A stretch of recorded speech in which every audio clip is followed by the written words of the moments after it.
અને હવે મંદિરમાં ધાર્મિક સંસ્કારો તમને મળે, એની સાથે ગુરુદેવનું જે શિક્ષણ જે છે એ બહુ મોટી વાત છે. આ જમાનો શિક્ષણનો કોમ્પ્યુટર યુગ આવી ગયો છે સાહેબ.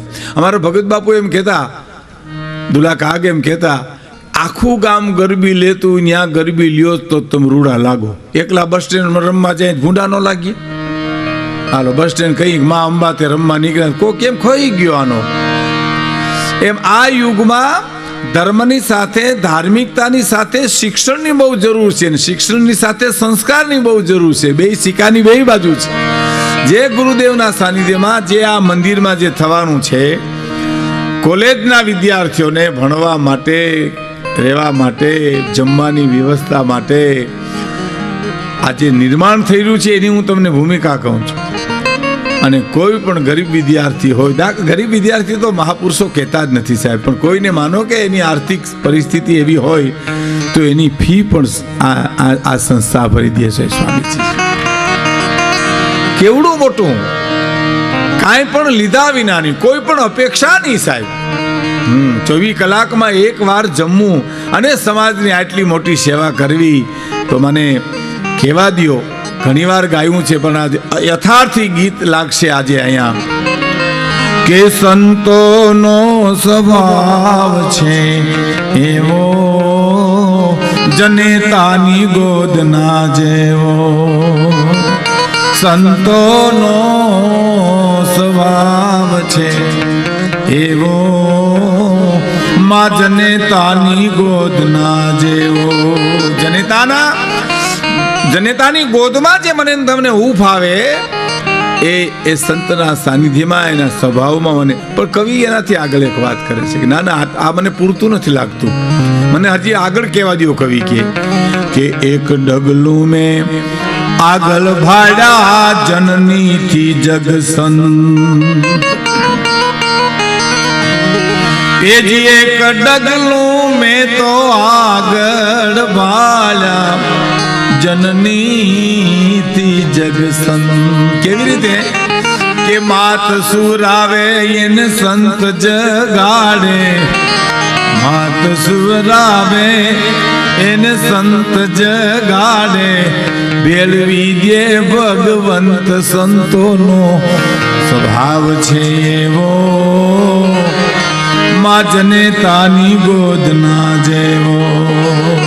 એ સંતોનો સ્વભાવ છે એવો, જનેતાની ગોદના જેવો. માં તો કદાચ મને તમને સંસારને પગથિયે અથવા તો મોહ નિંદ્રામાં સુરાવી દે, વ્યવહારમાં ફસાવી દે, અથવા તો એની લાગણીથી પરણાવી અને વ્યવહારમાં મૂકી દે, સુરાવી દે મોહ નિંદ્રામાં.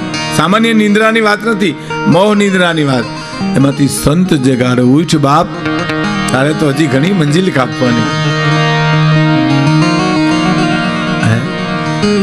મને એક પ્રસંગ યાદ આવે છે કે રાજાશાહીમાં રજવાડામાં એક સંત જાય છે. સંત જઈ અને કહે છે કે મારે મહારાજને મળવું છે. આ સવૈયો બહુ સરસ છે, બહુ પ્રસંગોચિત છે, એટલે રજૂ કરું છું કે મારે મહારાજને મળવું છે. તો કોઈ કીધું ભાઈ તો પોઢ્યા છે, તો કે એને જગાડો ને, કોઈ સાધુ મળવા આવ્યા છે, સંત મળવા આવ્યા છે.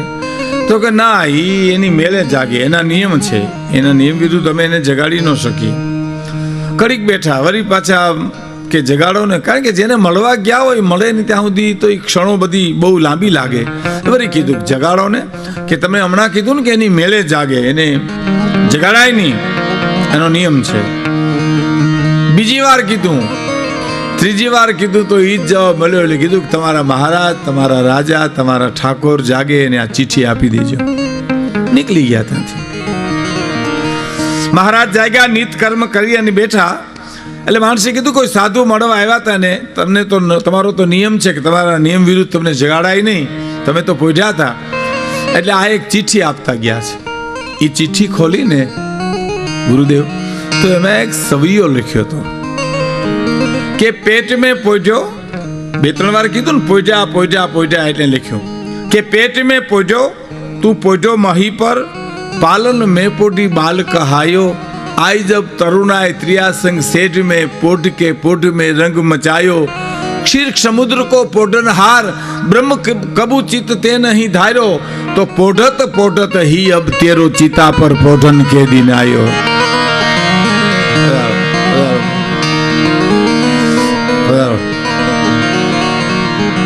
તું કેટલી જગ્યાએ સૂતો, મારા પેટમાં 9 મહિના સૂતો, જન્મા પછી ધરતી ઉપર સૂતો, સંસારને પગથિયે સૂતો, ઘોડિયામાં સૂતો, 5 નામ પરમાત્માના લીધા ન હોય, તે સારું કાર્ય ન કર્યું હોય તો હવે તો તારો ઠાઠડીમાં હોવાનું ટાણું આવ્યું, હવે તો ઉઠ ભલા માણસ, હવે તો ઉઠ.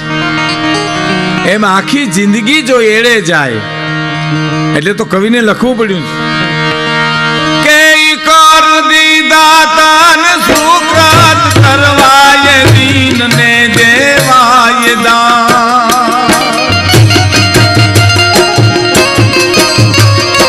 કર દીધા તન સુખત કરવાય દીન ને દેવાય દાન ને વાલા દીન ને દેવાય દાન.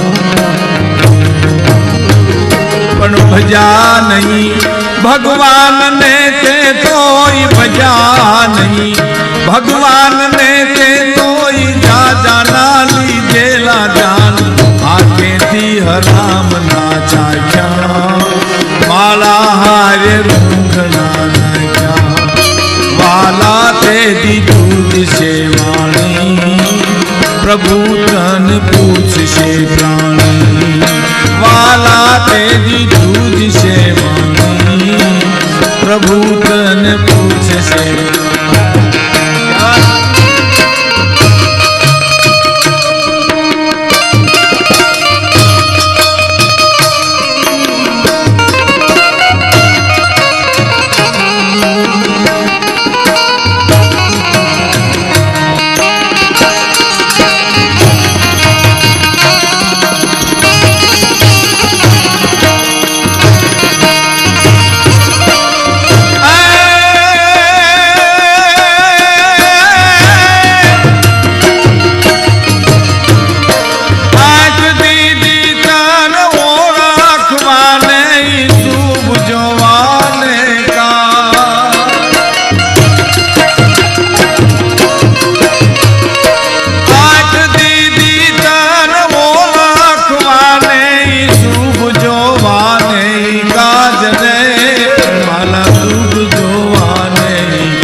दुनिया बनाते कोई दोष जोया, दुनिया बनाते कोई એવું કીધું છે અકાત, સદારીઓ નેણ ચડાવી હિરમડકા તે આંખમાં નાવી, વાલા તે દીધું છે વાણી, પ્રભુ તન પૂછશે પ્રાણી, વાલા તે દીધું છે